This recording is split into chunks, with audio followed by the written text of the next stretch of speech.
साधन सुधा सिंधु महनीय ग्रंथ, हम आप समस्त साधनों के लिए जीवन धन के तुल्य।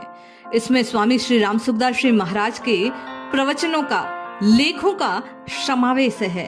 ये ग्रंथ पूर्णतया आपकी और मेरी साधना को उन्नति तक पहुंचाने वाला है। आज से आप और मैं इसके भक्ति योग अर्थात आस्तिक साधना को संपुट प्रदान करने वाले जो लेख हैं उनका श्रवण करेंगे। प्रथम भाग में हम आप स्वामी जी द्वारा बतलाए गए भगवत भक्ति का रहस्य, जो उन्होंने त्रेता और द्वापर की दो कथाओं के माध्यम से प्रस्तुत किया, उसे श्रवण करते हैं और जानने का प्रयास करते हैं कि नाम जप कैसे करना चाहिए। जय श्री हरि। पूज्य गुरुदेव के चरणों में बारंबार प्रणाम। सभी नामनष्ट साधकों को जय जय श्री सीताराम। पूज्य स्वामी जी लिखते हैं, भक्ति भक्त भगवंत गुरु चतुर नाम बपु एक, इनके पद वंदन किए नाशत विघ्न अनेक। भक्ति का मार्ग बतलाने वाले संत गुरु, भजनीय भगवान, भजन करने वाले भक्त और संतों के उपदेश के अनुसार भक्त की भगवदाकार वृत्ति अर्थात भक्ति। नाम से चार हैं किंतु तत्वतः एक ही हैं। पूज्य स्वामी जी लिखते हैं, जो साधक दृढ़ता और तत्परता के साथ भगवान के नाम का जप और स्वरूप का ध्यान रूप भक्ति करते हुए तेजी से चलता है, वही भगवान को शीघ्रता से प्राप्त कर लेता है। जो जीव चाहे मुक्ति को तो सुमिरी जय राम, हरिया गेले चालता जैसे आवे गांव। इस भगवत भक्ति की प्राप्ति के अनेक साधन बतलाए गए। उन साधनों में मुख्य है संत महात्माओं की कृपा और उनका संग। मानस में कहा गया, भक्ति सुतंत्र सकल सुख खाने, बिनु सतसंग न पावे ही पाने। भक्ति तात अनुपम सुख मूला, मिले न जो संत होए अनुकूला।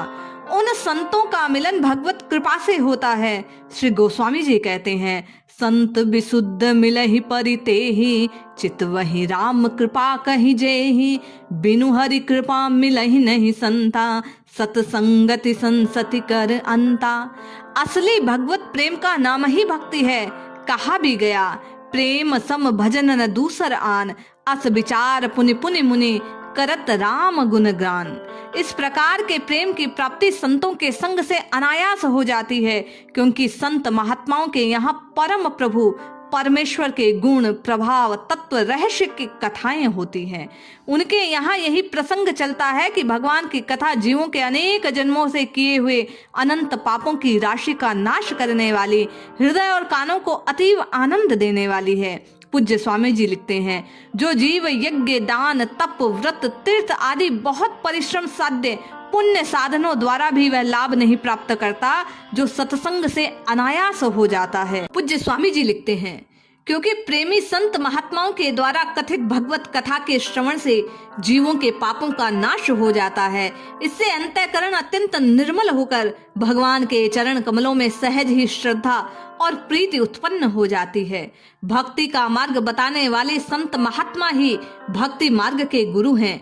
इनके लक्षणों का वर्णन करते हुए श्रीमद् भागवत में कहा गया, भगवान का भक्त कृपालु, संपूर्ण प्राणियों में वेर भाव से रहित, कष्टों को प्रसन्नता पूर्वक सहन करने वाला, सत्य जीवन, पाप शून्य, समभाव वाला, समस्त जीवों का सुहृद, कामनाओं में कभी क्रांत न होने वाली, शुद्ध बुद्धि से संपन्न, संयमी, कोमल स्वभाव, पवित्र, पदार्थों में आसक्ति और ममता से रहित, व्यर्थ और निषिद्ध चेष्टाओं से शून्य, हित मित मिद्य भोजी, शांत स्थिर, भगवत परायण, मननशील, प्रमाद रहित, गंभीर स्वभाव वाला, धैर्यवान, काम क्रोध लोभ मद मत्सर रूप 6 विकारों को जीता हुआ, मान रहित, सबको मान देने वाला, भगवान के ज्ञान विज्ञान में निपुण, सबके साथ मैत्री भाव रखने वाला, करुणाशील और तत्वज्ञ होता है।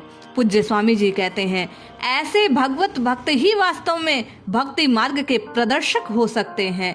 इस जीव को संसार के किसी भी उच्च से उच्च पद या पदार्थ की प्राप्ति क्यों ना हो जाए, इसकी भूख तब तक नहीं मिटती जब तक इसे अपने परम आत्मीय भगवान को प्राप्त नहीं कर लेता, क्योंकि भगवान ही ऐसे हैं जिनसे सब तरह की पूर्ति होती है। उनके सिवा सभी अपूर्ण हैं, पूर्ण केवल एक ही हैं। वे पूर्ण होते हुए भी संपूर्ण प्राणियों के के प्रति बिना कारण ही प्रेम और कृपा करने वाला परम सुहृद, साथ ही सर्वज्ञ और सर्वशक्तिमान भी है। कोई सर्वश्रुद्ध तो हो पर सब कुछ जानता हो, वह हमारे दुख को न जानने के कारण उसे दूर नहीं कर सकता। यदि सब कुछ जानता हो पर सर्व समर्थ न हो तो असमर्थता के कारण दुख को दूर नहीं कर सकता। सब कुछ जानता भी हो, समर्थ हो, तब भी सुहृद न हो तो दुख देखकर भी उसे दया नहीं आती, जिससे वह हमारा दुख दूर नहीं करता। इसी प्रकार सुहृद भी हो, दयालु भी हो, समर्थ भी हो, दुख को जानता न हो तो काम नहीं होता। सुहृद और सर्वज्ञ हो पर समर्थ न हो तो दुख को दूर कर नहीं सकता, क्योंकि उसकी दुख निवारण का सामर्थ्य नहीं। किंतु भगवान उपयुक्त तीनों बातें एक साथ धारण करते हैं। पूज्य स्वामी जी कहते हैं, उन सर्व सुहृद, सर्वज्ञ, सर्वशक्तिमान भगवान पर ही निर्भर होकर जो उनकी भक्ति करता है वही भक्त है। भगवान की भक्ति के अधिकारी सभी तरह के मनुष्य हो सकते हैं। भगवान ने गीता के 9वें अध्याय के 30वें, 32वें, 33वें श्लोक में कहा, ब्राह्मण, क्षत्रिय, वैश्य, शूद्र, स्त्री, पाप योनि और दुराचारी ये सातों ही मेरी भक्ति के अधिकारी हैं। यदि कोई अतिशय दुराचारी भी हो, अनन्य भाव से मेरा भक्त होकर मुझको भजता है तो वह साधु मानने योग्य है, क्योंकि वह यथार्थ निश्चय वाला है। पूज्य स्वामी जी लिखते हैं, कहने का तात्पर्य, उसने भली भांति निश्चय कर परमेश्वर के भजन के समान अन्य कुछ नहीं लिया। हे अर्जुन, स्त्री, वैश्य, शूद्र और पाप योनि, चांडाल आदि भी कोई क्यों ना हो, वे भी मेरे शरण होकर परम गति को प्राप्त होते हैं। फिर भी इनमें तो कहना ही क्या, पुण्यशील ब्राह्मण और राजर्षि भक्तजन मेरे शरण होकर परम गति को प्राप्त होते हैं। यहाँ भगवान ने जाति में सबसे छोटे, आचरणों में गिरे हुए दोनों तरह के मनुष्यों को भगवत भक्ति का अधिकारी बतलाया। यद्यपि विधि निषेध के अधिकारी मनुष्य भी होते हैं, पाप योनि शब्द को इतना व्यापक है कि इससे गौणी वृत्ति से पशु, पक्षी आदि सभी प्राणी लिए जा सकते हैं। अब रहे भाव से होने वाले अधिकारी, श्रीमद् भागवत में बतलाया गया कि कामना न हो या सभी तरह की कामना बुद्धि वाला मनुष्य तीव्र भक्ति योग से परम पुरुष भगवान की पूजा करे। यहाँ अकाम से ज्ञानी भक्त, मोक्ष काम से जिज्ञासु, सर्व काम से अर्थासी और अर्थ भक्त को जानना चाहिए। ज्ञानी भक्त वह है जो भगवान को तत्वतः जानकर स्वाभाविक ही उनका निष्काम भाव से नित्य निरंतर भजन करता रहता है। जिज्ञासु भक्त उसका नाम है जो भगवत भक्त को जानने की इच्छा से उसका भजन करता है। अर्थार्थी भक्त वह है जो भगवान पर भरोसा कर उनसे ही संसारी भोग पदार्थों को चाहता है। आर्त भक्त वह है जो संसार के कष्टों से उन्हीं के त्राण द्वारा उससे मुक्ति चाहता है। गीता में इन्हीं भक्तों को सकाम और निष्काम भाव से तारतम्य वाले 4 बतलाया है। भगवान कहते हैं, हे भरत वंशियों में श्रेष्ठ अर्जुन, उत्तम कर्म करने वाले अर्थार्थी, आर्त, जिज्ञासु और ज्ञानी, ऐसे 4 प्रकार के भक्त जन मुझको भजते हैं। पूज्य स्वामी जी लिखते हैं, इनमें सबसे निम्न श्रेणी का भक्त अर्थार्थी है, उससे ऊंचा आर्त, आर्त से ऊंचा जिज्ञासु और जिज्ञासु से ऊंचा ज्ञानी है। भोग और ऐश्वर्य आदि पदार्थों की इच्छा को लेकर जो भगवान की भक्ति में प्रवृत्त होता है, उसका लक्ष्य भगवत जन की और गुण और पदार्थों की ओर मुख्य रहता है, क्योंकि वह पदार्थों के लिए भगवान का भजन करता है, न कि भगवान के लिए। वह भगवान को तो धनो उपार्जन का एक साधन समझता है, फिर भी भगवान पर भरोसा रखकर धन के लिए भजन करता है, इसलिए वह भक्त कहलाता है। जिसको भगवान स्वाभाविक अच्छे लगते हैं, जो भगवान के भजन में स्वाभाविक प्रवृत्त होता है, किंतु संपत्ति, वैभव आदि जो उसके पास हैं, उनका नाश होने लगता है, शारीरिक कष्ट आ पड़ता है, तब कष्टों को दूर करने के लिए जो भगवान को पुकारता है, वह आर्त भक्त अर्थार्थी की तरह वैभव और भोगों का संग्रह तो नहीं करना चाहता, परंतु प्राप्त वस्तुओं के नाश और शारीरिक कष्ट को नहीं सह सकता, अतः इसमें उसकी अपेक्षा कामना कम है। जिज्ञासु भक्त तो न वैभव चाहता है, न योग क्षेम की परवाह करता है, वह तो केवल एक भगवत तत्व को जानने के लिए भगवान पर निर्भर होकर उनका भजन करता है। पूज्य स्वामी जी लिखते हैं कि भगवान ने यहाँ ज्ञानी, जिज्ञासु, आर्थ, अर्थार्थी ऐसा अथवा अर्थार्थी, आर्थ, जिज्ञासु, ज्ञानी ऐसा क्रम न बतलाकर आर्थ, जिज्ञासु, अर्थार्थी और ज्ञानी ऐसा कहा है। यहाँ आर्त और अर्थार्थी के बीच में जिज्ञासु को रखने से भगवान यह लक्षण तात्पर्य मालूम होता है कि जिज्ञासु में जन्म मरण के दुख से दुखी होना और अर्थों परम अर्थ परमार्थ तत्व की प्राप्ति की इच्छा ये दोनों रहती है। इस प्रकार आर्त और अर्थार्थी दोनों के आंशिक धर्म उसमें आ जाते हैं। इसी तरह आर्त और अर्थार्थी भक्तों में आर्त नाश और पदार्थ कामना के अतिरिक्त मुक्ति की भी इच्छा रहती है। इसीलिए भगवान ने कष्ट निवृत्ति सांसारिक भोगों की प्राप्ति की कामना की गई। उस कामना रूप दोष को समझने पर उनके हृदय में ग्लानि और पश्चाताप होता है। अतः आर्त और अर्थार्थी इन दोनों में से कोई तो जिज्ञासु होकर भगवान को तत्व से जान लेते हैं, कोई भगवान के प्रेम के पिपासु होकर भगवत प्रेम को प्राप्त करते हैं। अंततो गत्वा वे दोनों सर्वथा आप्तकाम होकर ज्ञानी भक्त की श्रेणी में चले जाते हैं। ज्ञानी सर्वथा निष्काम होता है। इस सर्वथा निष्काम भाव का द्योतन करने के लिए भी भगवान ने चै शब्द का प्रयोग करके सबसे विलक्षण बतलाया है। ऐसा ज्ञानी भक्तों की भगवत भक्ति सर्वथा निष्काम अहेतु की होती है। जिस स्वामी जी लिखते हैं कि श्रीमद् भागवत में कहा गया कि ज्ञान के द्वारा जिसकी चिड़ ग्रंथि कट गई है, ऐसे आत्मा राम मुनिगण भी भगवान की हेतु रहित भक्ति किया करते हैं, क्योंकि भगवान श्रीहरि ऐसे ही अद्भुत दिव्य गुण वाले हैं। भगवान तो उपयुक्त सभी भक्तों को उदार मानते हैं। उदारः सर्व एवते है।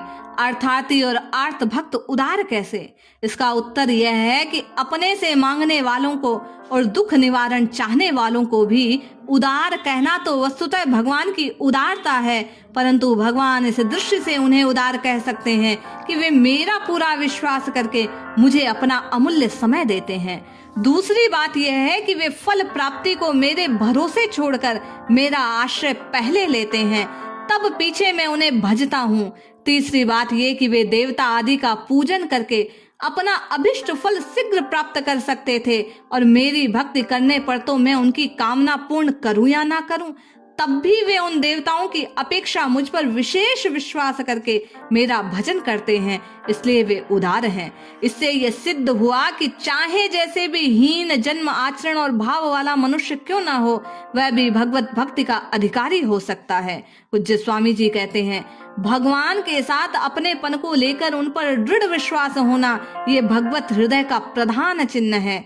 भक्तों का हृदय संपूर्ण जगत में अव्यक्त रूप से परिपूर्ण रहने वाले परमात्मा को आकर्षित करके साक्षात मूर्ति रूप में प्रकट कर लेता है। जैसे भक्त ध्रुव और प्रहलाद के लिए भगवान साक्षात प्रकट हो गए थे।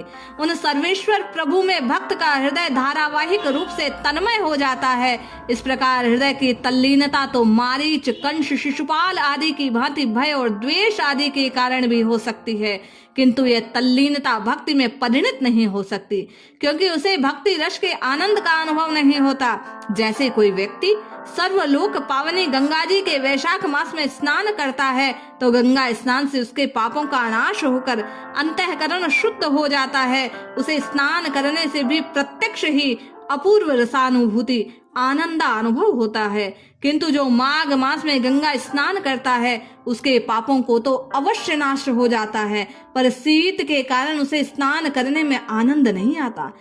पूज्य स्वामी जी कहते हैं, प्रत्युत उसका आनंद तिरस्कृत होकर कष्ट का अनुभव करता है। इसी तरह भय द्वेष आदि के कारण भगवदाकार अंतःकरण वालों का आनंद तिरोहित होकर उनका हृदय दुखित और चिंतित रहता है। इसीलिए उनके अंतःकरण की तदाकारता भक्ति में शामिल नहीं होती। अतः भगवान के प्रति आत्मीयता को लेकर दृढ़ विश्वास और प्रेम पूर्वक जो अंतःकरण का भगवदाकार हो जाना है वही भक्ति है। किंतु नास्तिकों की अपेक्षा तो भय द्वेष आदि को लेकर भगवान का चिंतन करने वाले भी अच्छे हैं। फिर उनका तो कहना ही क्या, जो भगवान का श्रद्धा विश्वास प्रेम पूर्वक निरंतर निष्काम अनन्य भजन करते हैं। फिर क्या गंगा की चाल स्वाभाविक ही निरंतर समुद्र की ओर है। इस पूज्य स्वामी जी कहते हैं, इसी प्रकार अनन्य भक्त न तो कुछ चाहते हैं न कहीं भगवत स्मरण से विराम ही लेते हैं। वे तो नित्य निरंतर निष्काम भाव से भजन ही करते रहते हैं। श्री नारद जी ने भी कहा है, भक्ता एकांतिनहु मुख्या, एकमात्र भगवान को इष्ट मानकर उन्हीं की अनन्य भक्ति करना ही सर्वश्रेष्ठ भक्ति है। इसीलिए संपूर्ण जगत को भगवान का स्वरूप समझकर भी ऐसी भक्ति का साधन किया जा सकता है, क्योंकि स्वयं भगवान ही जगत के रूप में प्रकट हुए हैं। इसीलिए सारा ब्रह्मांड भगवान का ही स्वरूप है। देवता आदि में भगवान की बुद्धि करके भी जो भक्ति की जाती है उसका फल भी भगवत प्राप्ति है। इस प्रकार की भगवान की भक्ति करने वालों में दो बातें प्रधान है। साधक हो तो निष्काम भाव, उपास्य में भगवत बुद्धि होती है। इससे भगवान की प्राप्ति निश्चय हो जाती है। किंतु समस्त जगत में भगवत भक्ति न होकर भी साधन में पूर्ण निष्काम हो तो उसकी सेवा का फल भगवत प्राप्ति ही है। भगवान की भक्ति को सकाम भाव से करने पर भी ध्रुव की भांति भगवत कृपा से अभीष्ट फल की सिद्धि पूर्वक भगवान की प्राप्ति हो जाती है। यदि कोई देवताओं को देवता मानकर भी निष्काम भाव से केवल भगवत आज्ञा का पालन पूर्वक भगवान को प्रसन्न करने के लिए उसकी भक्ति करता है तो उसका फल भी भगवत प्राप्ति ही है। पूज्य स्वामी जी लिखते हैं, फिर जो स्वयं भगवान की ही निष्काम भाव से नित्य निरंतर अनन्य भक्ति करते हैं, उन अनन्य भक्तों को भगवान मिले, इसमें तो बात ही क्या है। भगवान ने गीता में कहा है, अनन्य चेतः सततम यो माम स्मृति नित्यशः। हे अर्जुन, जो पुरुष मुझ में अनन्य चित होकर सदा ही निरंतर मुझ पुरुषोत्तम का स्मरण करता है, उस नित्य निरंतर मुझ में युक्त हुए योगी के लिए मैं सुलभ हूँ, अर्थात उसे सहज ही प्राप्त हो जाता हूँ। भक्ति में प्रधान बात है भगवान का होकर नित्य निरंतर श्रद्धा भक्ति पूर्वक निष्काम भाव से उन्हीं का स्मरण चिंतन करते रहना। स्मरण का बड़ा भारी अद्भुत प्रभाव है। भक्तों की कथाओं में प्राय यही बात विशेष मिलती है कि जहाँ भी जिस भक्त ने भगवान को अपना समझकर दृढ़ विश्वास पूर्वक प्रेम भाव से विह्वल होकर भगवान का स्मरण किया, वही भगवान प्रत्यक्ष प्रकट हो गए। पद्म पुराण में रामेश्वरामेध में श्री हनुमान जी की एक बड़ी महत्वपूर्ण घटना का उल्लेख मिलता है। भगवान श्री रामचंद्र जी का अश्वमेध यज्ञ के लिए छोड़ा हुआ घोड़ा अनेक देश देशांतरों में भ्रमण करता हुआ जब राम भक्त राजा सूरत के कुंडल नगर में पहुंचा, तब राजा ने भगवान के दर्शन की लालसा से उस घोड़े को पकड़वा लिया। उस अश्व रक्षक शत्रुघ्न आदि को घोड़े के पकड़े जाने का जब पता लगा, तब उन्होंने उनसे युद्ध करके अश्व को छुड़ा लाने का विचार किया। इतने में ही राजा सूरत और राजकुमार चंपक भी रणभूमि में पहुंच गए। दोनों ओर से सैनिक आपस में लड़ने लगे। राजकुमार चंपक ने भरत कुमार पुष्कल को रामास्त्र का प्रयोग करके बांध लिया। यह देखकर हनुमान जी ने चंपक के सामने जाकर युद्ध किया। चंपक को युद्ध भूमि में गिराकर मूर्छित कर पुष्कल को बंधन से छुड़ा लिया। इस पर राजा सूरत ने श्री हनुमान जी की राम भक्ति की बड़ी प्रशंसा की और उनसे युद्ध करने लगे। तब राजा के छोड़े हुए ब्रह्मास्त्र को श्री हनुमान जी निगल गए। तब राजा ने श्री रघुनाथ जी का स्मरण करके रामास्त्र का प्रयोग किया। उस समय श्री हनुमान जी बोले, राजन क्या करूं, तुमने मेरे स्वामी के अस्त्र से ही मुझे बांधा है, अतः मैं इसका आदर करता हूँ। अब तुम मुझे इच्छा अनुसार अपने नगर में ले जाओ। मेरे प्रभु दया सागर हैं, वे स्वयं आकर मुझे छुड़ाएंगे। श्री हनुमान जी के बांधे जाने पर पुष्कल ने राजा से युद्ध किया, किंतु वे अंत में मूर्छित होकर गिर पड़े। तब शत्रुघ्न ने राजा से बहुत देर तक युद्ध किया, पर वे भी राजा के बाण से आघात से मूर्छित होकर रथ पर गिर पड़े। यह देखकर सुग्रीव उनसे लड़ने लगे, पर राजा ने उनको भी रामास्त्र का प्रयोग करके बांध दिया। तदनंतर राजा सूरत उन सबको रथ में डालकर अपने नगर में ले गए। वहां जाकर वे राजसभा में बैठे और बंधे हुए हनुमान जी से बोले, पवन कुमार, अब तुम भक्तों के रक्षक परम दयालु श्री रघुनाथ जी का स्मरण करो, जिससे संतुष्ट होकर वे तुम्हें तत्काल बंधन मुक्त कर दे। श्री हनुमान जी ने अपने सहित सब वीरों को बंधा देखकर कमल नयन परम कृपालु श्री रामचंद्र का अनन्य भाव से स्मरण किया। वे मन ही मन कहने लगे, हा नाथ, हाँ पुरुषोत्तम, हाँ सुंदर कुंडल से सुशोभित वदन वाले, भक्तों को दुख दूर करने वाले, मनोहर विग्रह धारण करने वाले, दयालु सीतापते, मुझे इस बंधन से शीघ्र मुक्त कीजिए, देर ना लगाइए। श्री हनुमान जी के इस प्रकार प्रार्थना करते ही तुरंत भगवान श्री रामचंद्र जी पुष्पक विमान पर आरूढ़ होकर वहां पहुंचे। भगवान को पधारा देख राजा सूरत प्रेम मग्न हो गया। उन्होंने भगवान को सैकड़ों बार प्रणाम किया। श्री राम ने भी चतुर्भुज रूप धारण करके अपने भक्त सूरत को छाती से लगा लिया। आनंद अश्रुओं से उसका मस्तक अभिषिक्त करते हुए, राजन तुम धन्य हो, आज तुमने बड़ा पराक्रम दिखाया। फिर भगवान ने श्री हनुमान, श्री सुग्रीव, शत्रुघ्न, पुष्कल आदि सभी योद्धाओं पर दया दृष्टि डालकर उन्हें बंधन और मूर्छा से मुक्त किया। उन्होंने उठकर भगवान को प्रणाम किया। राजा सूरत ने प्रसन्नता पूर्वक अपना राज्य भगवान को समर्पित कर दिया। भगवान 3 दिन कुंडल नगर में रहे, फिर राजा सूरत को ही राज्य सौंपकर उनकी संपत्ति ले वहां से चले गए। तब राजा सूरत अपने राजकुमार चंपक को राज्य भार देकर शत्रुघ्न के साथ अश्व की रक्षा करते चल पड़े। यहाँ हमें भक्त हनुमान और राजा सूरत के भक्ति भाव पूर्वक किए हुए स्मरण के प्रभाव पर ध्यान देना चाहिए। उनकी अनन्य भक्ति से आकृष्ट होकर भगवान तुरंत वहां पहुंच गए। भगवान के प्रेम पूर्वक अनन्य स्मरण का बड़ा भारी महात्म्य है। भक्त सुदंदा की कथा, भगवान के स्मरण के प्रभाव से अत्यंत प्रतप्त तेल भी उनके लिए अतिशय शीतल हो गया।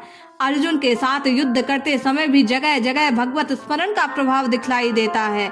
जब अर्जुन ने भगवान का स्मरण करके 3 बाण निकालकर प्रतिज्ञा की, तो 3 ही बाणों से श्री सुधन्वा का मस्तक काट डालूंगा। यदि ऐसा न कर सकूं तो मेरे पूर्वज पुण्यहीन होकर नरक में गिर पड़े। तब ठीक इसके विरुद्ध सुधन्वा के भगवान का स्मरण करके प्रतिज्ञा की कि इन 3 ही बाणों में मैं अपने बाणों को काट डालूंगा। यदि ऐसा न कर सकूं तो मुझे घोर गति प्राप्त हो। भगवान ने इन दोनों की भक्ति का भगवत स्मरण पूर्वक की गई प्रतिज्ञा को सच्चा किया। भक्त अर्जुन की रक्षा के लिए भगवान ने पहले बाणों को अपने गोवर्धन का पुण्य अर्पित कर बाण छोड़ने को अर्जुन को आदेश दिया। अर्जुन ने तदनुसार बाण छोड़ा, किंतु सुधन्वा ने भगवान को याद कर बाणों के टुकड़े टुकड़े कर दिए। तब भगवान ने अर्जुन को दूसरा बाण संधान करने की आज्ञा दी। साथ ही उसे अपने अन्य अनेक पुण्य अर्पण किए। अर्जुन ने दूसरा बाण छोड़ा, सुधन्वा ने उसे भी भगवान का स्मरण कर काट दिया। तब तीसरा बाण रहा, भगवान ने उसे अपने रामावतार का पुण्य अर्पण कर दिया। पिछले भाग में ब्रह्मा जी और बीच काल को छोड़कर अग्र भाग में स्वयं आविराजे अर्जुन को बाण चलाने की आज्ञा दी। तब अर्जुन ने तीसरा बाण छोड़ा। तब सुधन्वा ने भगवान से कहा, भगवान आप स्वयं इस बाण में विराजमान हैं, यह मैं जान गया हूँ। अब आप मुझे अपने चरणों में आश्रय देकर कृतार्थ करें। यो कहकर भगवान का स्मरण करते हुए उन्होंने अपने बाण से उसके भी 2 टुकड़े कर दिए। उन 2 टुकड़ों का पिछला भाग पृथ्वी पर गिर पड़ा। अग्रभाग का टुकड़ा जिस पर भगवान श्री कृष्ण विराजे थे उछला और सुधन्वा का मस्तक कट डाला। सुधन्वा का सिर कटकर भगवान के चरणों में जा गिरा। अपने सम्मुख भगवान का दर्शन करते हुए उनके सुख के एक ज्योति निकलकर भगवान में प्रवेश कर गई। अतएव भगवत स्मृति के प्रभाव को लक्ष्य में रखकर हमें भी अनेक क्रिया भगवान का स्मरण करते हुए ही करनी चाहिए। सांसारिक कार्य करते हुए भी नित्य निरंतर भगवान का स्मरण करते रहना चाहिए, परंतु एकांत में भगवान का भजन, स्मरण, सेवा, पूजा आदि नित्य कर्म के रूप में बैठे उस समय तो संसार का स्मरण किंचित मात्र ना हो, ऐसा विशेष ख्याल रखना चाहिए। पूज्य स्वामी जी लिखते हैं, भगवत स्मरण का नित्य निरंतर होने के लिए भगवान में अनन्य प्रेम, सत्पुरुषों का संग, सदग्रंथों का मनन पूर्वक स्वाध्याय, भगवान के नाम का जब, भगवान की स्तुति प्रार्थना, भगवत कृपा से निरंतर स्मृति बने रहने का दृढ़ विश्वास और हर समय सावधानी पूर्वक उस स्मृति को बनाए रखने की चेष्टा। पूज्य स्वामी जी कहते हैं, ये 7 विशेष सहायक हैं। इन 7 का अनुष्ठान करते हुए जो एकमात्र भगवान का ही अनन्य स्मरण करता है उसकी संपूर्ण विघ्न बाधाओं का नाश हो जाता है, उसे शीघ्र भगवान की प्राप्ति हो जाती है। भगवान के स्मरण का प्रभाव और महात्म्य क्या है, क्या बतलाया जाए। जिसके स्मरण मात्र से मनुष्य आवागमन रूप बंधन से छूट जाता है, सबको उत्पन्न करने वाले उस परम प्रभु श्री विष्णु को बारंबार नमस्कार है। जय श्री हरि।